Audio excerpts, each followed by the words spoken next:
Cześć, słuchajcie, w tym filmie dowiecie się, o co tak naprawdę chodzi w tym moim złamaniu kręgosłupa. Dowiecie się, czy to naprawdę jest złamanie i przede wszystkim, co z moją karierą sportową, jak to będzie dalej wyglądało. Zapraszam do oglądania. Zacznijmy w sumie od tego, na czym w ogóle polega ta moja kontuzja, o co w niej chodzi, żebyście też zrozumieli, jak ona się rozwinęła i przede wszystkim też z czego ona wyniknęła, więc szczerze powiedziawszy, to już od 2018 roku zaczęłam czuć jakby takie właśnie przeciążenie w obrębie tego obszaru lędźwiowego kręgosłupa. Czyli, że to nie był jakby taki bezpośredni, nie wiem, jakiś taki ogromny ból czy też uraz, tylko to było po prostu tak, że jak wchodziłam w takie duże obciążenia treningowe, a tak jakby po prostu mechanicznie się tam coś, no można powiedzieć, zużywało.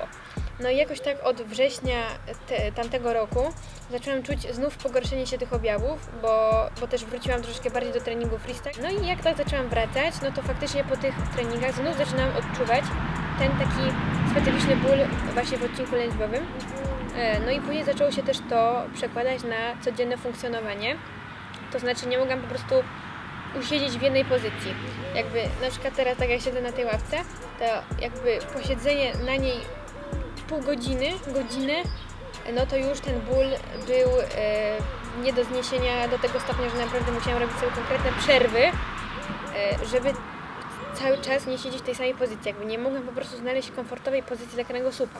Więc tak samo też doszło do tego, że podczas jazdy autem, takiej dłuższej, na przykład pół godziny, też godzinnej, no nie mogłam wysiedzieć za tą kierownicą, więc też zaczęło mnie to intrygować, prawda? Też współpracuję z gabinetem fizjoterapeutycznym, z Rehatletica od ponad 3 lat, więc jakby też te wszystkie rzeczy, które działy się na bieżąco, no to staraliśmy się je zawsze wyeliminować, nie? Albo też zapobiec, żeby dalej się coś nie rozwinęło.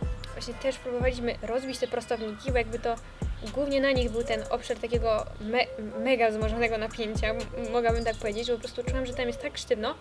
No więc zaczęłam szukać dalej tej przyczyny. No i stwierdziłam, że w sumie czemu nie, warto sobie zrobić te badanie rentgenowskie, może na nim coś wyjdzie, prawda? No i na tym badaniu, słuchajcie, właśnie przeczytałam te wyniki, była 10, leżę, roluję się, no i otwieram badanie i piszę złamanie łuku kręgu w obszarze L5. No i nie ukrywam, że trochę mnie z nóg ścięło. Przez kolejne 3 dni praktycznie nie funkcjonowałam tak normalnie, jak powinnam, bo to nawet człowiek automatycznie się nakręca na to, że coś mu jest, niekoniecznie wie, co to jest, i też zaczęłam ruszać się po prostu jak paralityk, bo zaczęłam jakby ten obszar też odciążać, no bo jak pomyślałam o tym, że coś tam może być mechanicznie uszkodzone, złamane, jakby to w ogóle aż mi trochę nogi wiotrzały, szczerze mówiąc. I jeszcze wspomnę o tym, że żeby dostać ten tomograf, no to musiałam oczywiście odwiedzić ortopedę, który by mi wypisał skierowanie. No i pytam się go, co właśnie w przypadku takim, jak to jest to złamanie w ogóle, jak się to leczy. No on mówi, no w jakiś gorset panią wsadzimy. No ja mówię, a dobra, no to ile się ta tkanka regeneruje, tak mniej więcej jak to wygląda, powrót do aktywności potem. No i pan ortopeda, no to już w ogóle nie, to już pani nie będzie mogła uprawiać takich sportów, nie wiem, to już mówi, już nie ma szans, już jakby po co, już jakby może się kłaść do grobu, w ogóle. Jakby to też jest w ogóle temat na osobny odcinek, jakby podejście właśnie takiej służby zdrowia specjalistów, którzy właśnie w tych tematach powinni się specjalizować, a tak naprawdę jak ktoś przyjdzie do takiego specjalisty i usłyszy coś, co nie do końca jest zgodne z prawdą, bo taki specjalista ma dosyć duże luki po prostu we wiedzy i nie jest dobrym fachowcem, no to taka osoba może sobie wziąć do siebie właśnie to, że ona nie powinna się ruszać, że ona nie powinna tego obszaru dociążać.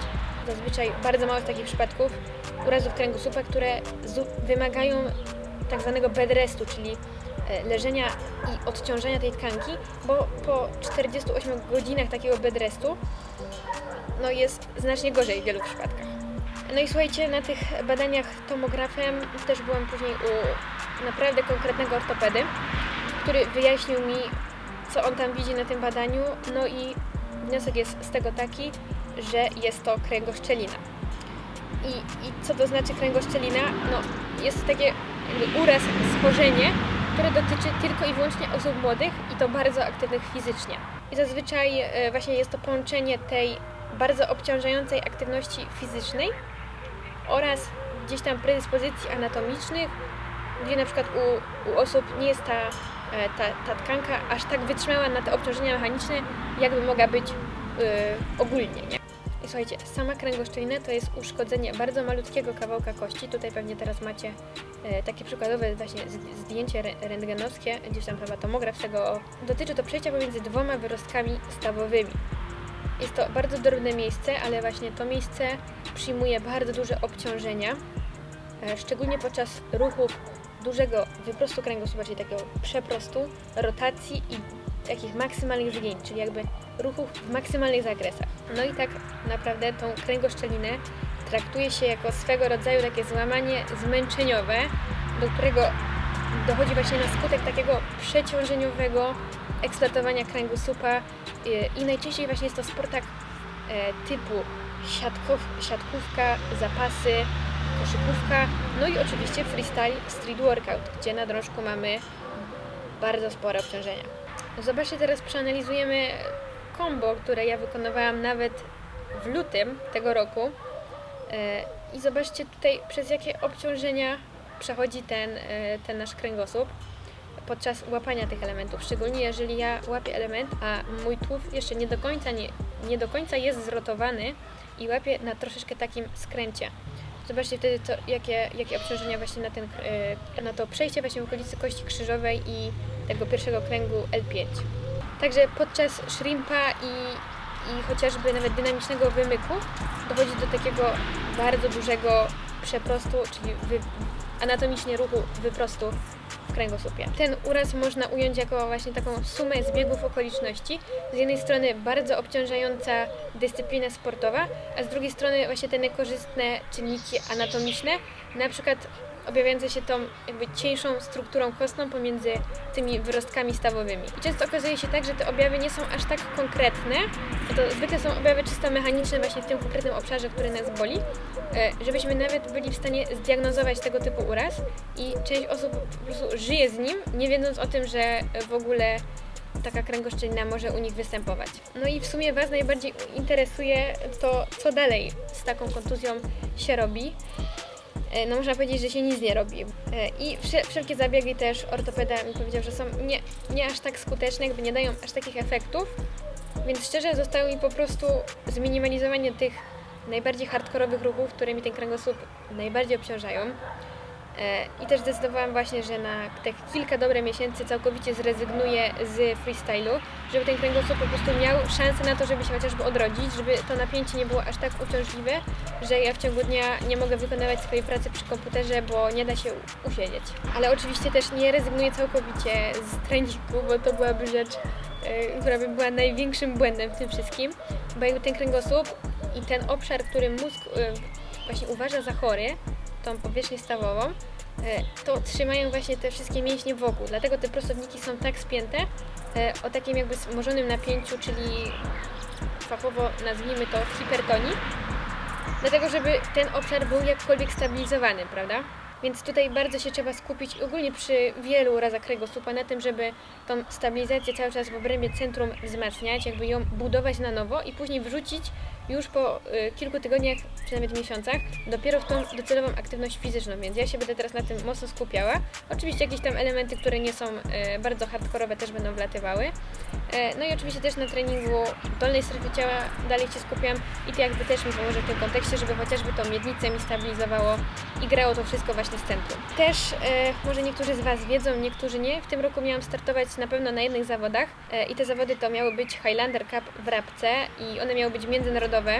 Także myślałam, że to będzie właśnie swego rodzaju powrót na scenę w 2022 roku po długiej przerwie, ale niestety będę musiała z tego startu całkowicie zrezygnować i raczej ze startów ogólnie już będę rezygnować, dlatego że patrząc na to właśnie z perspektywy takiej długoterminowej, to nie mogę poświęcić na tyle swojego zdrowia, żeby jakby dalej mi ten uraz się, wiecie, jakby pogłębiał, jakby kosztem też czego. Też moja praca opiera się na tym, że właśnie pracuję ruchem, pracuję ciałem, tworzę chociażby jakieś tam poradniki, materiały, prowadzę szkolenia, prowadzę swoich podopiecznych, treningi personalne. Jakby też nie mogę być na tyle niesprawna, też w ogóle bym sobie tego nie wyobrażała, żeby sobie pozwolić właśnie na takie dalsze uszkodzenie tego kręgosłupa i poświęcanie się właśnie wskutek tych takich najbardziej hardkorowych elementów. A jeszcze Wam tak wspomnę, nieleczona kręgoszczelina jednostronna może prowadzić do tego, że ona się pojawi po drugiej stronie. I wtedy, jak macie te dwa wyrostki, to one jeden kręg względem drugiego kręgu pilnują, żeby się nie ześlizgnęły. I jak jednej stronie jeszcze trzyma jakaś cegiełka nam, to tyle po dwóch stronach, jak występuje ta kręgoszczelina, to już mówimy później o kręgozmyku. I on też ma jakieś tam swoje fazy.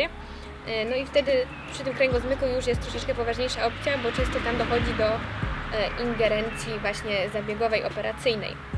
Ale to jest wszystko w takiej perspektywie bardzo długoletniej, że musiałabym to też znów obciążać i nic z tym zupełnie nie robić. No i tak podsumowując, no to myślę, że właśnie takie wydarzenia też, które nam się gdzieś przytrafiają, może niekoniecznie po naszej myśli, jakbyśmy tego chcieli, to jednocześnie mają nam pokazać, że może powinniśmy iść w innym kierunku, czasami też przez na to właśnie tego myślenia takiego jednotorowego, co sobie wyznaczyliśmy, to idę w tym kierunku i koniec, potrafimy się trochę w tym zgubić, więc myślę też, że w tym odnajdę troszeczkę pozytywów, myślę, czemu nie jest tak źle, jakby mogło być, i będę się dalej rozwijać jakby w tym kierunku właśnie moim trenerskim, sportowym, bo jakby to mnie najbardziej teraz kręci.